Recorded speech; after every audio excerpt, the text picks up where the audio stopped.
sangre mi maldad lavó. Gracias, Cristo, fue satisfecha la ira de Dios. Gracias, Cristo, tu enemigo fui y hoy me siento a tu mesa. Gracias, Cristo.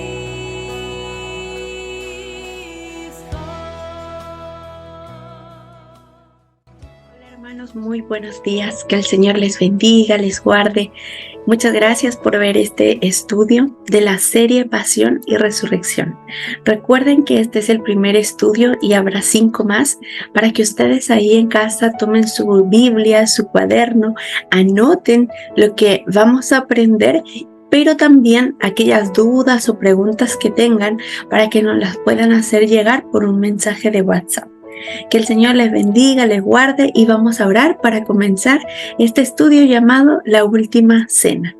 Padre, le damos gracias por su amor, su misericordia, por podernos dejar escuchar su palabra libremente. Ayúdenos, Padre, y revélenos, Señor, lo que usted quiere de nosotros, Padre mío.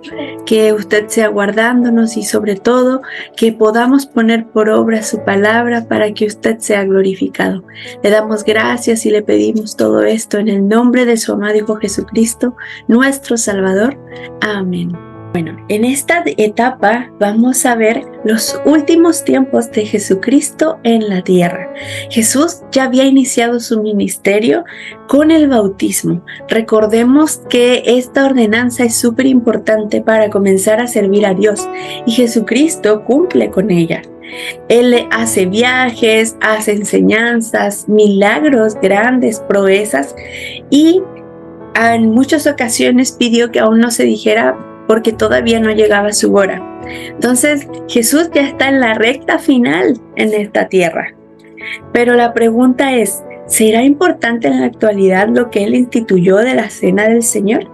Vamos a ir viendo a través de este estudio la importancia que el Señor nos deja en esta enseñanza. Y también en este tiempo comienza el propósito más grande de toda la humanidad y el cumplimiento de cada una de las profecías que en el Antiguo Testamento están escritas. Vamos a leer Lucas 22, capítulo 7 al 14. Y dice en el nombre del Señor: Llegó el día de los panes sin levadura, en el cual era necesario sacrificar el cordero de la Pascua. Y Jesús envió a Pedro y a Juan diciendo: Id, preparadnos la Pascua para que la comamos. Ellos le dijeron: ¿Dónde quieres que la preparemos? Él les dijo: He aquí, al entrar en la ciudad os saldrá al encuentro un hombre que lleva un cántaro de agua. De seguirle hasta la casa donde entrare, y decid al padre de familia de esa casa: el maestro te dice, ¿dónde está el aposento? ¿Dónde he de comer la Pascua con mis discípulos? Entonces él os mostrará un gran aposento alto, ya dispuesto. Preparad allí. Fueron pues y hallaron como les había dicho y prepararon la Pascua. Cuando era la hora, se sentó a la mesa y con él los apóstoles. Vemos cómo Jesús coordinó todo, cómo Jesús les dijo el lugar y llegaron a la casa y el padre de familia les muestra que ese es el aposento alto, que ese es el lugar donde Jesús puede reunirse con los discípulos y los discípulos obedecen la orden de preparar todo y ellos comienzan a dejar todo listo para esa escena que ellos no sabían que iba a ser la última con su maestro. El propietario de la casa se dice, hay teólogos que dicen que tal vez era algún conocido de Jesús, que tal vez era de Nicodemo o de José de Arimatea o de la madre de Juan Marcos. ¿Por qué dicen esto? Porque le dicen, el maestro dice, como que ellos conocían a Jesús y sabían quién era él, el Mesías, y por eso se cree como que era alguien que conocían, porque además el aposento se pasaba también para personas que eran como de confianza. Hay algo acá muy interesante porque ustedes pueden ver en la historia que leímos de Lucas 22, capítulo 7 al 14, que Jesús no da una dirección concreta a los apóstoles. No es como que les dice casa número 54, pasaje tal. No, Jesús les da indicaciones que los van a llevar a ella. ¿Qué nos enseña el Señor a través de estos versículos? Que Él a nosotros nos da instrucciones para que cumplamos su propósito. A veces Dios no nos muestra todo el panorama completo de lo que nosotros vamos a hacer, pero sí nos va guiando paso a paso. Si nosotros obedecemos sus instrucciones, entonces vamos a tener bendición y vamos a cumplir el propósito de Dios. Puede ser que ese propósito a veces no nos guste tanto o que esa dirección, esas instrucciones para nosotros no sean del todo agradables, pero si cumplen la voluntad de Dios, siempre va a ser bueno, agradable y perfecto para los ojos de Él.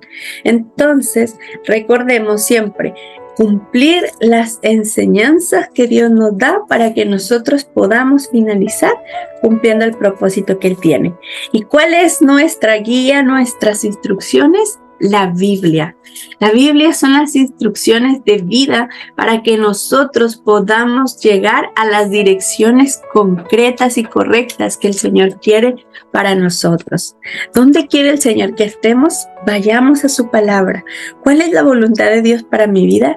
Vayamos a su palabra y sigamos como los discípulos las instrucciones que el Señor nos da y ahí vamos a encontrar la respuesta. ¿Qué significaba el aposento alto?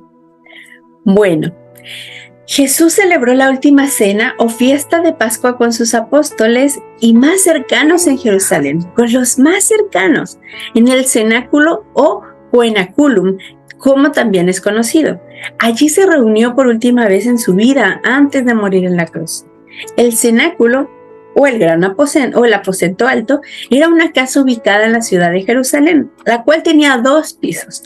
El piso inferior era utilizado para oraciones y la planta alta usada para comer. En la planta alta recordemos Hechos 2 que también ahí estaban en el Pentecostés cuando llegó el Espíritu Santo, y fue el lugar donde se siguieron reuniendo los apóstoles después de la muerte de Jesús. Según la tradición del pueblo judío, también es donde está enterrado el rey David. Ese aposento alto es un lugar importante, un lugar íntimo para la relación con el Señor. ¿Cuál es nuestro aposento alto? Es el lugar donde nosotros vamos y nos reunimos para buscarle en intimidad al Señor. Eso representa el aposento alto en nuestra vida. Ese momento donde el Señor nos reprende, nos exhorta, nos cuida, nos abraza, nos ama, pero donde es necesario que nosotros estemos para que nuestra relación con Dios sea más íntima. Vamos a ver por qué. Porque el aposento alto es algo donde el Señor les habló cosas importantes a los discípulos. No se los dijo frente a todo el pueblo como cuando hacía los milagros, ni tampoco les dijo como en las parábolas con las multitudes, sino que en secreto, en intimidad, Él les habló cosas muy importantes. ¿Pero qué significaba la Pascua judía? Bueno, la celebración del Pesaj era la conmemoración de la liberación de Israel de Egipto. 210 años fueron esclavos. Dirigidos por Moisés, el pueblo partió hacia la tierra prometida. Pesaj o Pascua significa pasar por alto o salto. El sacrificio del Cordero Pascual marcaba el fin de la esclavitud y el comienzo de un nuevo pueblo libre. Y es lo mismo que marca en la espiritualidad en nosotros en la Pascua. Recordemos que el pueblo de Israel fue esclavo de un pueblo, del pueblo de Egipto. Dejaron de ser esclavos, pero nosotros dejamos de ser esclavos del pecado. Es aún mayor lo que Dios nos regaló. Él nos regaló la libertad del pecado. Ya no somos más esclavos del pecado, sino que Jesucristo al morir en la cruz pasa por alto eso y nos hace libres. Qué lindo, ¿cierto? Tal vez lo hemos escuchado muchas veces y lo conocemos, pero en la misericordia y en el amor de Dios vemos su libertad, y no una libertad temporal, sino una libertad permanente de lo que es el pecado en nuestra vida. Mi vida sin Cristo era esta, pero mi vida con Cristo es que yo pongo los ojos en la meta, en el autor y consumador de la fe, que es Cristo Jesús.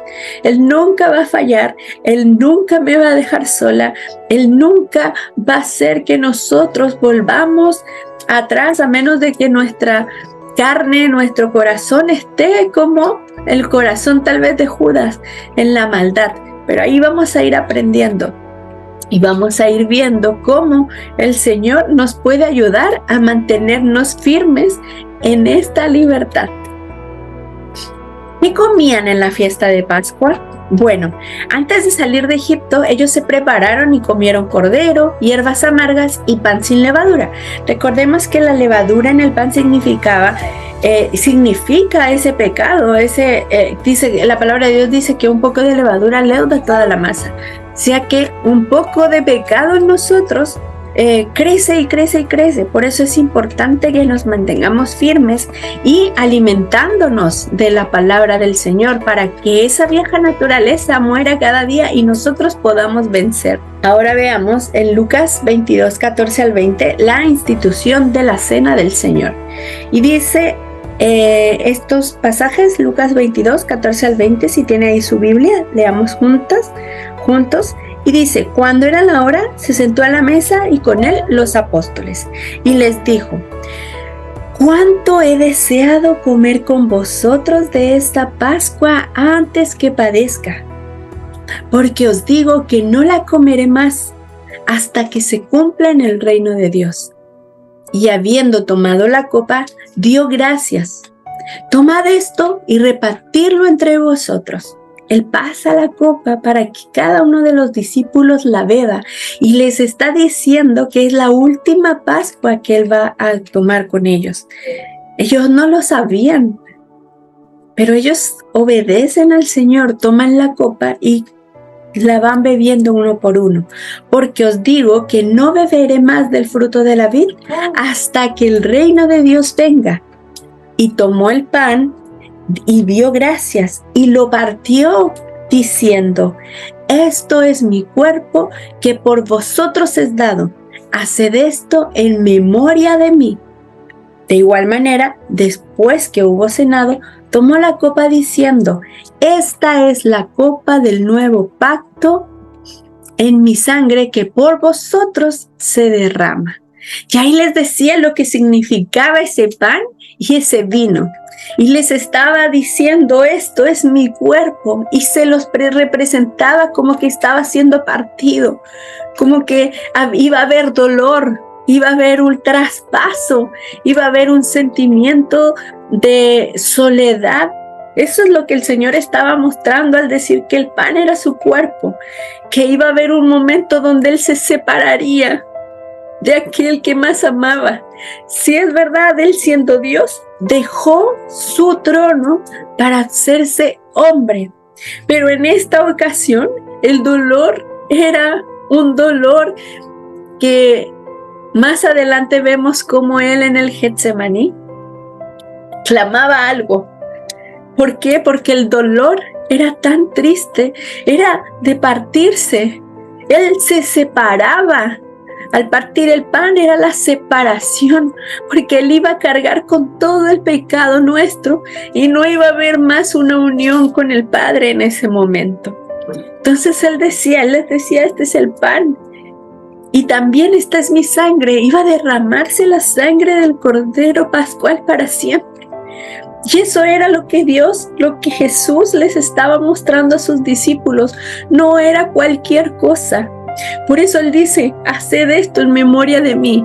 ¿Se da cuenta la importancia de la cena del Señor?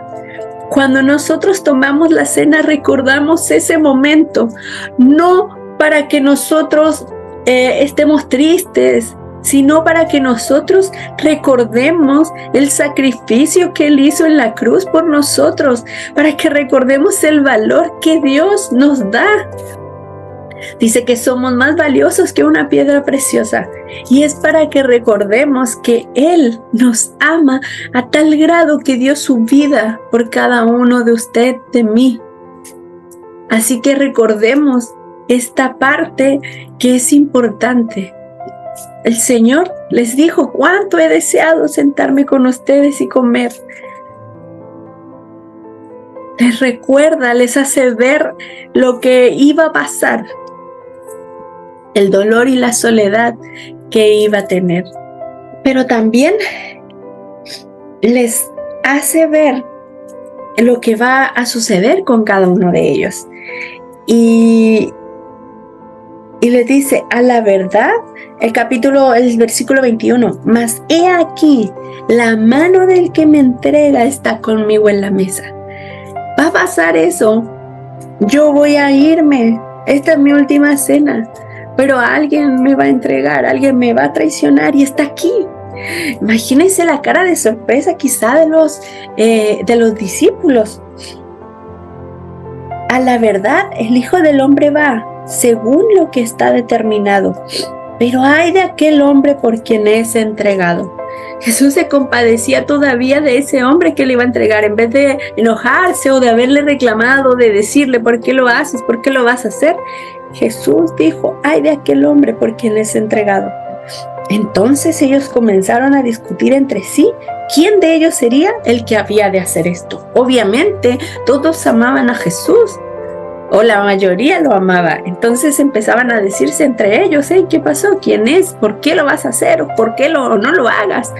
Nada de lo que allí estaba ocurriendo, hermanos, estaba fuera del plan de Dios.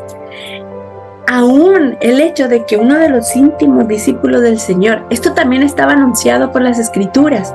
El Salmo 41:9 dice: aún el hombre de mi paz, en quien yo confiaba, el que de mi pan comía, alzó contra mí el calcañar.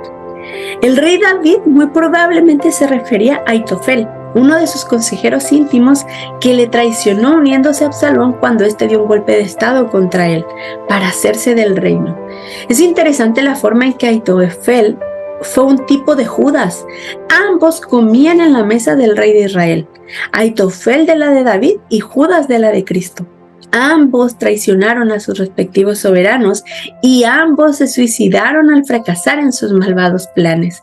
¿Qué nos muestra la palabra de Dios? Que cuando nosotros queremos ir en contra de Dios, en contra de sus principios, de su palabra, de sus leyes, lo que sucede es que no persevera y nuestra vida, hermanos, se arruina. Recordemos al rey Saúl.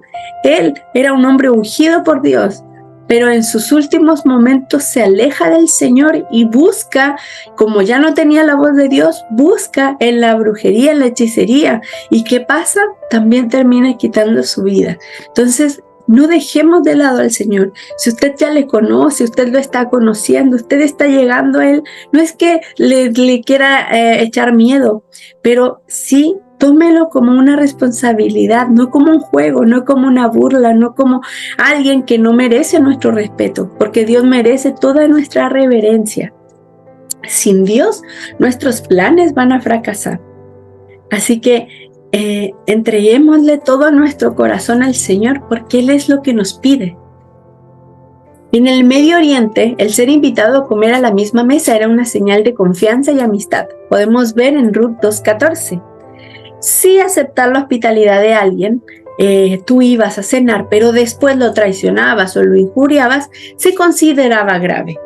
Pero tratar así a cualquier persona era algo vergonzoso. Pero hacérselo al mismo Hijo de Dios, eso era el colmo de la maldad. ¿Cuántas personas hay que aceptan los dones que Dios les ofrece, pero después no tienen ningún tipo de amor hacia Él y tampoco dudan en rechazarle?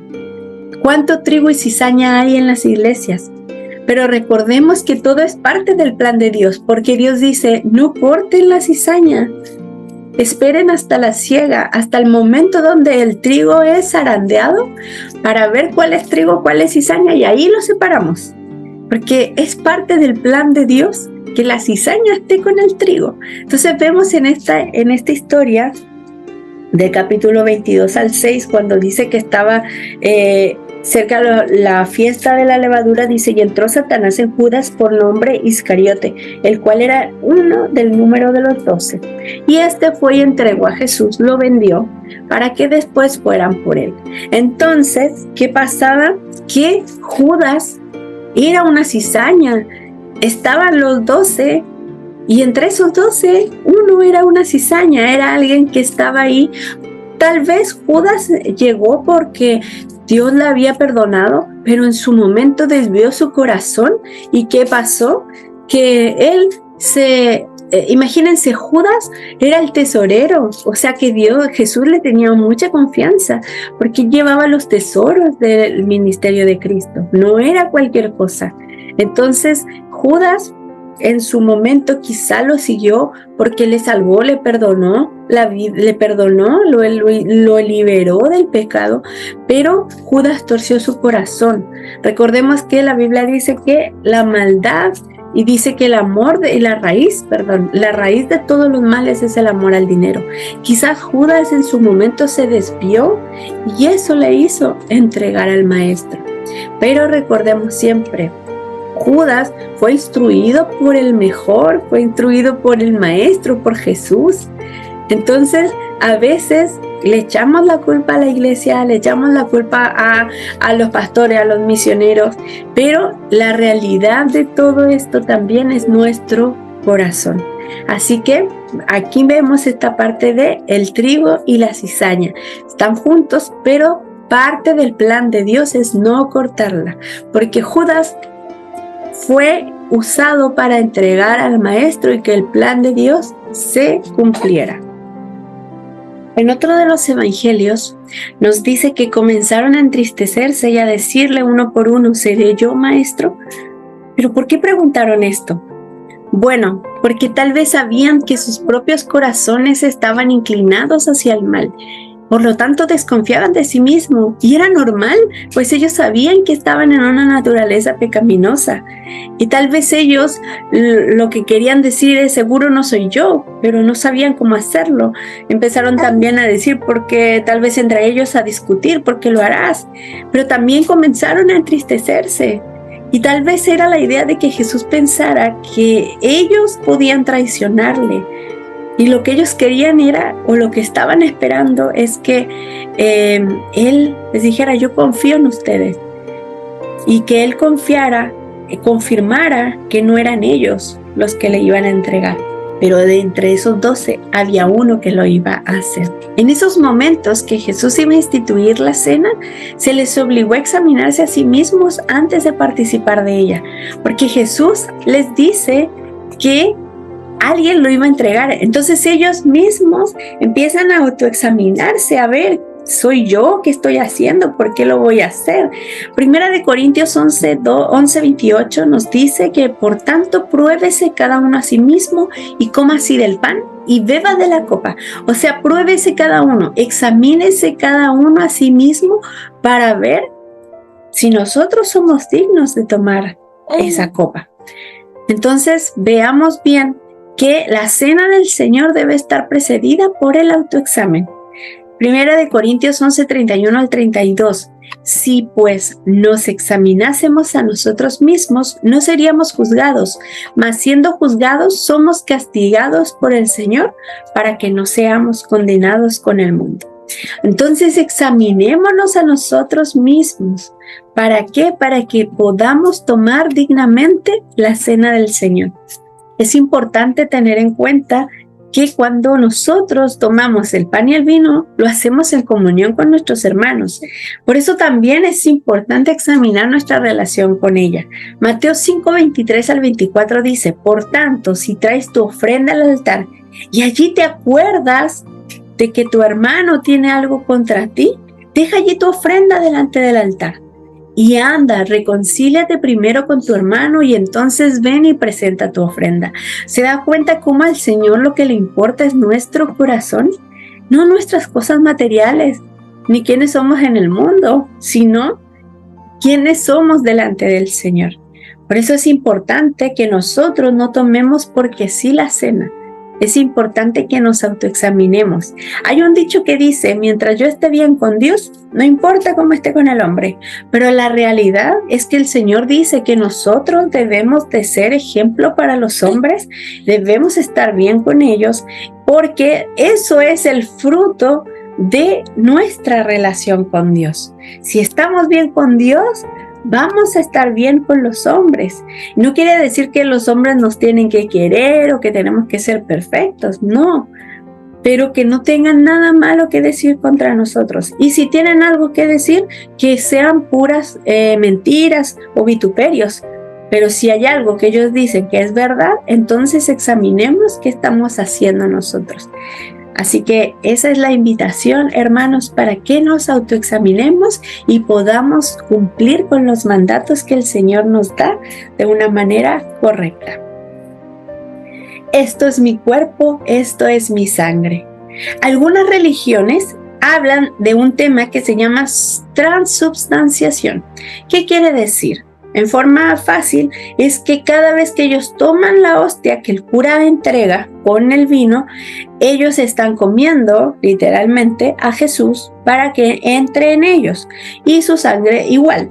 Entonces, Jesús, cuando dijo, este es mi cuerpo, esta es mi sangre, él muchas veces dijo también, yo soy la puerta, yo soy el camino, yo soy la luz. Pero no era literal que él era la puerta o que él es un camino, sino que era de un lenguaje metafórico.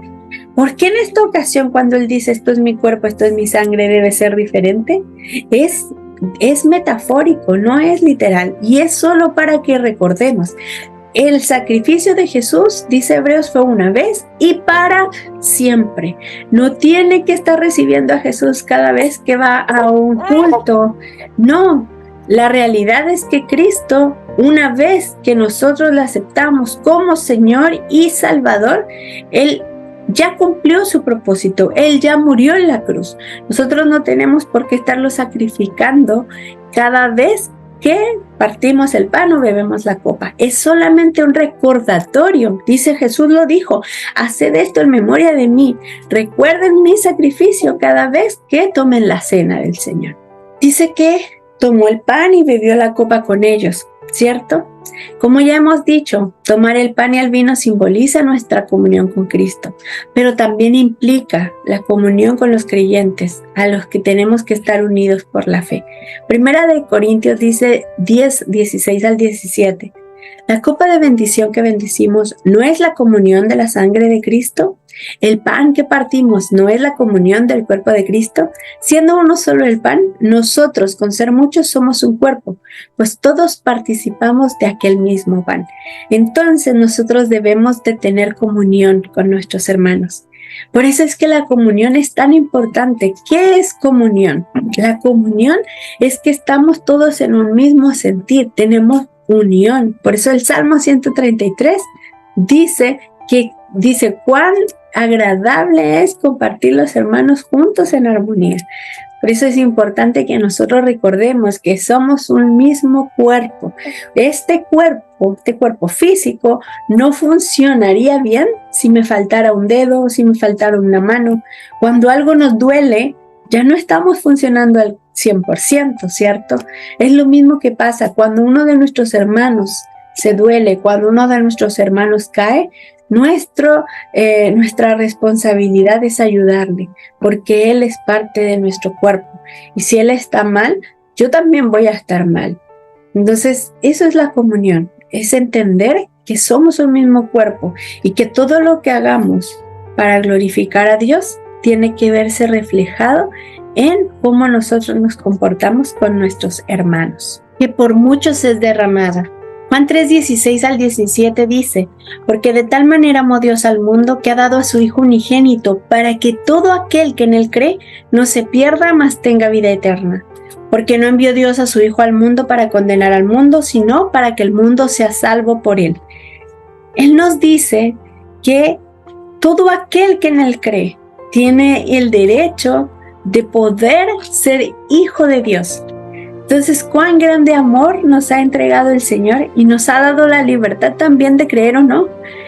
Entonces, nosotros recordemos que Cristo murió por nuestros pecados, para salvarnos de ese pecado, para hacernos libres. Ya no somos más esclavos del pecado. Ahora somos pecadores conscientes. Así que recordemos cuál gran sacrificio hizo Jesús por nosotros. El antiguo y el nuevo pacto. El antiguo pacto, una vez que Dios hubo sacado al pueblo de Israel de la esclavitud en Egipto, los llevó por el desierto hasta el monte Sinaí y allí les dio la ley con 10 mandamientos, que luego fueron desarrollados en otros más. Esta ley detallaba al pueblo el comportamiento que Dios requería de ellos, así como las maldiciones que vendrían sobre ellos si quebrantaban este pacto.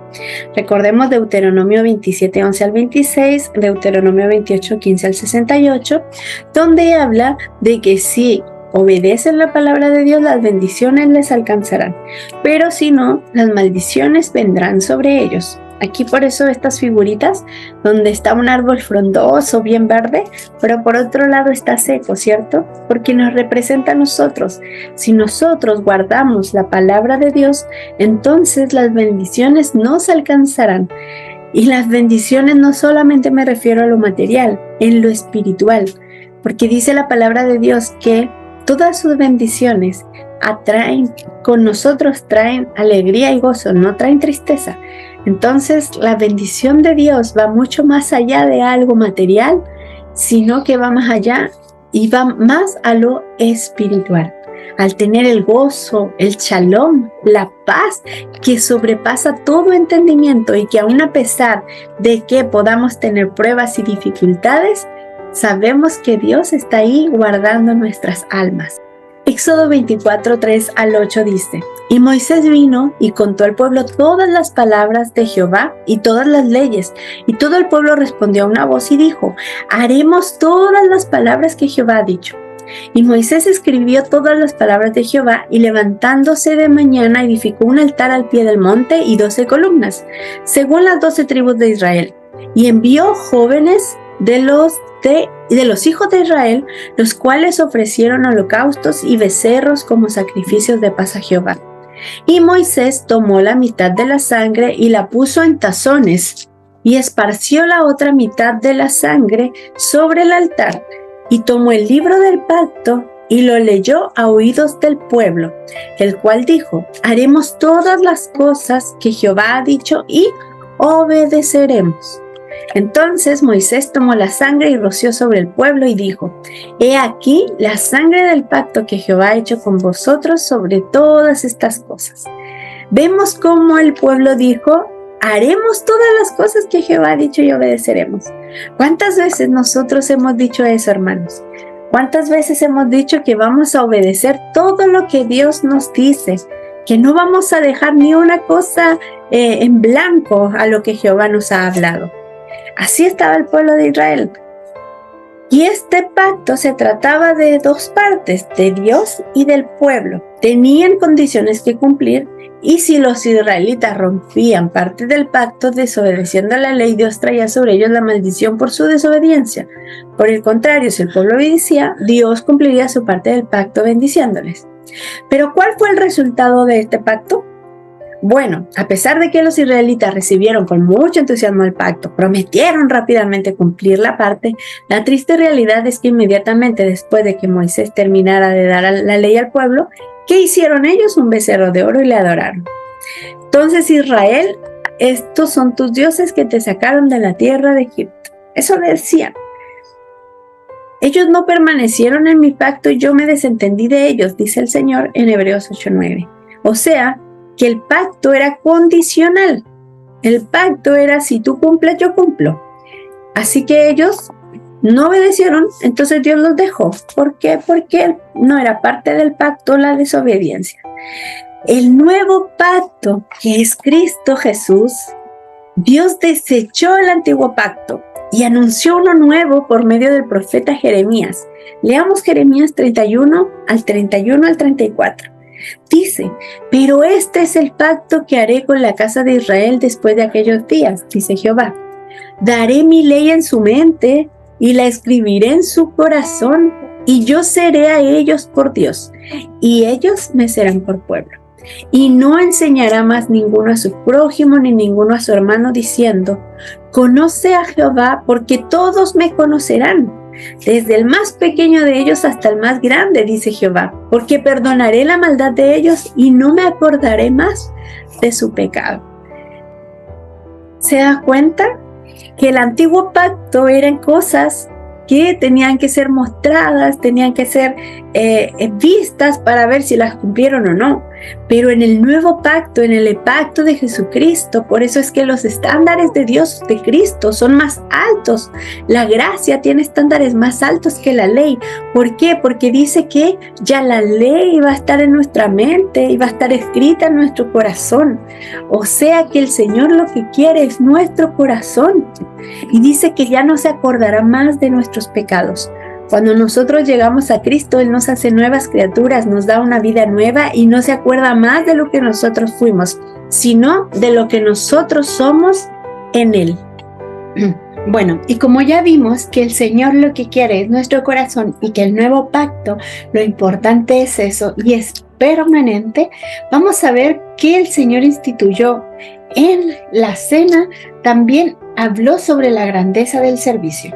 Y dice el versículo 24 al 30 del capítulo 22 de Lucas: hubo también entre ellos una disputa sobre quién de ellos sería el mayor. Pero él les dijo: los reyes de las naciones se enseñorean de ellas, y los que sobre ellas tienen autoridad son llamados bienhechores. Mas no así vosotros, sino sea el mayor entre vosotros como el más joven, y el que dirige como el que sirve. Porque, ¿cuál es mayor, el que se sienta a la mesa o el que sirve? ¿No es el que se sienta a la mesa? Mas yo estoy entre vosotros como el que sirve. Pero vosotros sois los que habéis permanecido conmigo en mis pruebas. Yo pues os asigno un reino como mi Padre me lo asignó a mí, para que comáis y bebáis a mi mesa en mi reino y os sentéis en tronos juzgando a las 12 tribus de Israel. Entonces el Señor nos enseña que servir es algo muy importante. Parte de la cena del Señor, parte del ministerio que Jesús nos entrega, parte de las ordenanzas de Cristo es que nosotros sirvamos a los demás. Porque en el servicio hay amor, hay comprensión, hay entendimiento, hay el que nosotros vemos la necesidad y hay grandeza, lo dice el Señor. Los reyes están para ser servidos, pero el Rey de Reyes vino a servir, vino a dar su vida por nosotros. Aquí estamos viendo cómo en la antigüedad, cuando llegaban de los caminos, se lavaban los pies. Y había alguien que era quien los lavaba. Y en este caso, el maestro le lava los pies a sus discípulos en señal de servicio, de que ellos vean que el servir a los demás incluye hacer las cosas que nadie tal vez quiere hacer. Así que sirvamos, hermanos, porque ese es nuestro llamado, ese es nuestra... Hay muchos que dicen, no, es que yo no tengo el don de servicio, pero todos podemos pedírselo al Señor y Él puede dárnoslo conforme a su voluntad.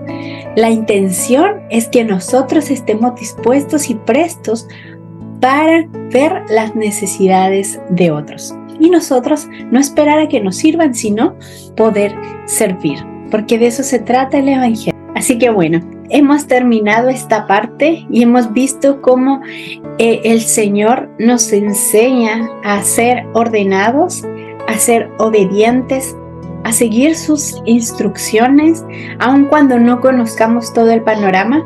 Y también recordemos este aposento alto, que nos recuerda que cuando el Señor nos va a reprender, cuando el Señor quiere hablarnos en la intimidad, cuando el Señor quiere también decirnos qué propósito hay con nuestra vida, Él lo hace íntimamente, lo hace para con nosotros.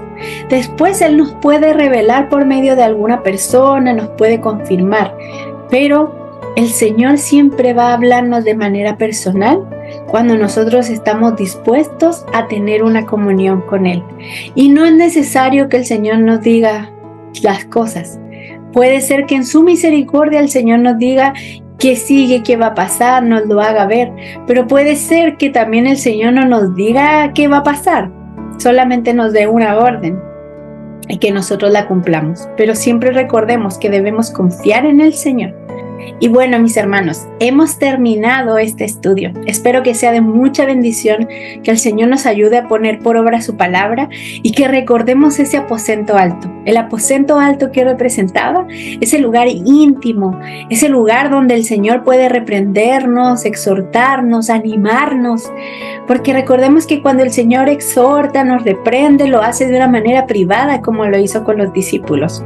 Él les dijo a ellos, no delante de toda la multitud, como cuando hacía sus enseñanzas o obraba milagros, sino que lo hizo en la intimidad de ese lugar, con los más íntimos, y a cada uno le habló también conforme lo que ellos iban a hacer o lo que él necesitaba pedir por ellos.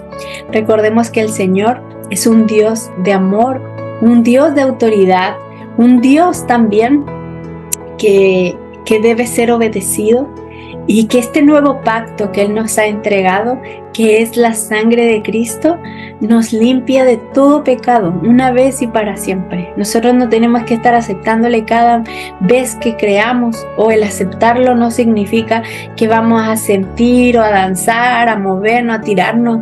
No, sino que va a haber un cambio en nuestro corazón. Es un nuevo nacimiento. Y ese nuevo nacimiento se va a ver reflejado en nuestros frutos. También recordemos que la cizaña tiene que crecer juntamente con el trigo, porque ahí el Señor es donde nos prueba. Y al tiempo de la cosecha, hermanos, tal vez estés pasando alguna situación con algún hermano, con alguna persona que tú dices, pero ¿cómo si es hermano? Pero el Señor dice, esperen, aguarden, guarden silencio y esperen en mí. Y veamos cómo el Señor obra y cómo Él es justo, porque Dios es justo y es fiel todo el tiempo. Recordemos que el Señor nos va a reprender en la intimidad y que nosotros debemos anhelar buscarle, así como los discípulos que estaban tan cerca de Él. Oremos al Señor. Padre, muchas gracias por su palabra. Gracias por recordarnos que usted hizo un nuevo pacto con nosotros y que este pacto incluye nuestra mente, nuestro corazón, nuestra alma y todo nuestro ser. Ayúdenos a dar frutos dignos de arrepentimiento y que nosotros, Padre, podamos ser luz para que usted sea glorificado. Gracias le damos en el nombre de su amado Hijo Jesús. Amén. Que el Señor nos bendiga, nos guarde y sobre todo, cuando tomemos la cena del Señor, recordemos hacerlo de una manera correcta para no traer juicio sobre nosotros. ¿Y cuál es la manera correcta? Examinarnos a nosotros mismos. Si tenemos algo contra nuestro hermano, debemos pedirle perdón. Y hermanos, pidámosle al Señor que nos ayude a hacer frutos dignos de arrepentimiento. Que se note que Él es el que mora en nuestra vida y que nosotros reflejemos la gloria de Dios para con los hombres. Un abrazo, mis hermanos, muchas bendiciones y que el Señor nos guarde.